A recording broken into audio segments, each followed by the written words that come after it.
নমস্কাৰ শ্ৰদ্ধাৰ ছাৰ বাইদেউসকল আপোনালোক সকলোকে মই মোৰ ইউটিউব চেনেল নলিনীকান্ত ডেকালৈ স্বাগতম জনাইছোঁ। ছাৰ বাইদেউসকল 17 আগষ্ট তাৰিখৰ পৰা লোকপিয়ল 2027 আৰম্ভ হৈছে আৰু ইনুমাৰেটৰসকলে নিজ নিজ HLBত গৈ মেপ প্ৰস্তুত কৰিবৰ কাৰণে আৰম্ভ কৰিছে। এতিয়া এই ক্ষেত্ৰত ইনুমাৰেটৰসকলে এটি বিশেষ সমস্যাৰ সন্মুখীন হৈছে। আমাকলৈকে ভালেকেইটো তেনেকুৱা ধৰণৰ ফোন আহিছে।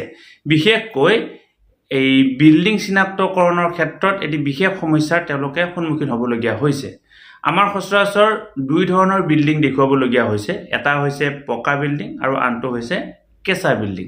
এতিয়া কোনটো ঘৰক আমি পকা বিল্ডিং বুলি ক'ম আৰু কোনটো ঘৰক আমি কেঁচা বিল্ডিং বুলি ক'ম, এই কনচেপ্টটোৰ ক্ষেত্ৰত অকণমান খেলিমেলি হোৱাৰ কাৰণে ক'ৰবাত চিনাক্তকৰণৰ ক্ষেত্ৰত অসুবিধা হৈছে। আৰু আমাৰ যিহেতু লোকপিয়লৰ সম্পূৰ্ণ প্ৰকৃত তথ্য দিব লাগিব আৰু আমি এই বিল্ডিঙৰ এই মানে তথ্যবিলাক লৈ আমি যিহেতু এখন HLB লেআউট মেপ প্ৰস্তুত কৰিব লাগিব, তাত আমি সেই ঘৰটো পকা নে কেঁচা বৰ্তমান বসবাস হৈ থকা মানে তাত মানুহ বসবাস কৰে নে বসবাস নকৰে সেই তথ্যখিনি দিব লাগিব। গতিকে আহকচোন কোনবিলাক ঘৰক আমি পকা বিল্ডিং বুলি ক'ম আৰু কোনবিলাক ঘৰক আমি কেঁচা বিল্ডিং বুলি ক'ম সেই কথাটো বিশেষকৈ জানিবৰ কাৰণে চেষ্টা কৰোঁ। পকা ঘৰৰ ক্ষেত্ৰত প্ৰধানকৈ দুটা বস্তু চোৱাৰ কথা কোৱা হৈছে, সেই ঘৰটোৰ বেৰ আৰু সেই ঘৰটোৰ ছাল।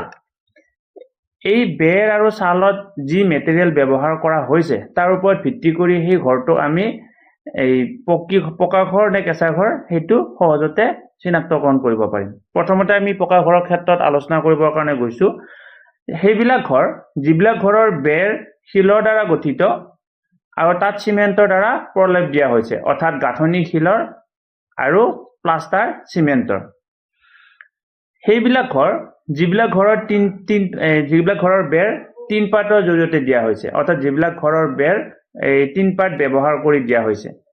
যিবিলাক ঘৰৰ বেৰ এছবেষ্টাৰ চিটৰ জৰিয়তে দিয়া হৈছে, যিবিলাক ঘৰৰ বেৰ ধাতুৰ চিটৰ জৰিয়তে দিয়া হৈছে, যিবিলাক ঘৰৰ বেৰ পোৰা ইটাৰ জৰিয়তে দিয়া হৈছে, যিবিলাক ঘৰৰ বেৰ চিমেণ্টৰ ইটাৰ জৰিয়তে দিয়া হৈছে, যিবিলাক ঘৰৰ বেৰ সম্পূৰ্ণ কংক্ৰিট হয় অৰ্থাৎ আমাৰ ঢালাই বুলি যিটো কয়, যিবিলাক ঘৰৰ বেৰ কাঠৰ জৰিয়তে দিয়া হৈছে, আৰু তাৰ লগতে যিবিলাক ঘৰৰ চালি, অকল এইটো থাকিলে নহ'ব, তাত বেৰৰ লগত চালিৰ কনচেপ্টটো আহিব, চালিও থাকিব লাগিব।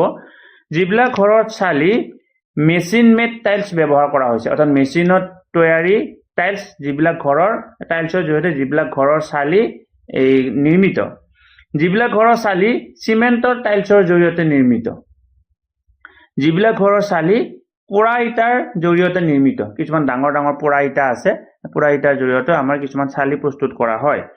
যিবিলাক ঘৰৰ চালি চিমেণ্টৰ ইটা, অৰ্থাৎ চিমেণ্টৰ দ্বাৰা তৈয়াৰী বহল চেপেটা ইটাৰ জৰিয়তে যদি চালিখন দিয়া হৈছে, তেতিয়াহ'লে যিবিলাক ঘৰৰ চালি ফ্লেট টিন চিট, অৰ্থাৎ আমি স্লেট টিন পাত বুলি কওঁ, তাৰ জৰিয়তে মানে নিৰ্মিত।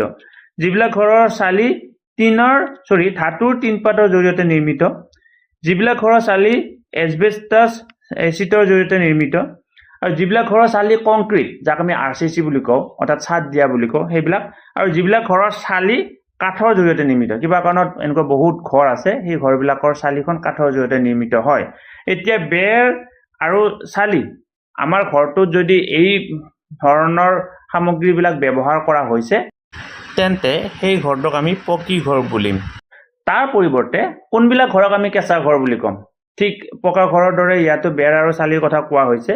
পকা ঘৰৰ দৰে যদি কোনোবা এটা ঘৰৰ বেৰ বা চালি নপোৰা ইটাৰ দ্বাৰা গঠিত, আমাৰ ইটা দুই ধৰণৰ আছে, এটা ইটা ভাটাত পৰে বা বেলেগ পদ্ধতিৰ জৰিয়তে পৰে, আৰু এটা নপোৰে, অকল বনোৱাৰ পিছত শুকাই ব্যৱহাৰ কৰা হয়, সেইটো মাটিৰ ৰঙতে থাকে, ৰঙচীয়া নহয়।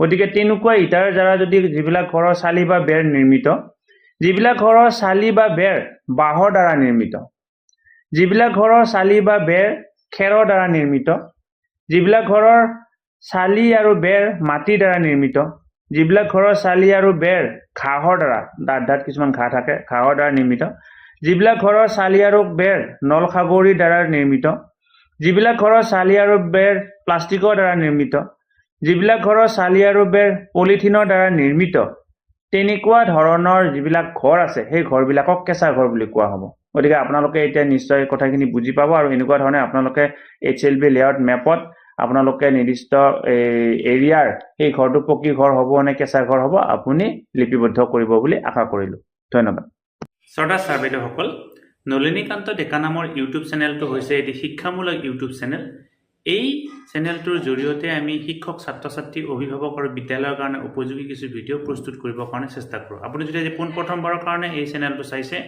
অনুগ্ৰহ কৰি চেনেলটো ছাবস্ক্ৰাইব কৰিব আৰু অল নটিফিকেশ্যন প্ৰেছ কৰি থ'ব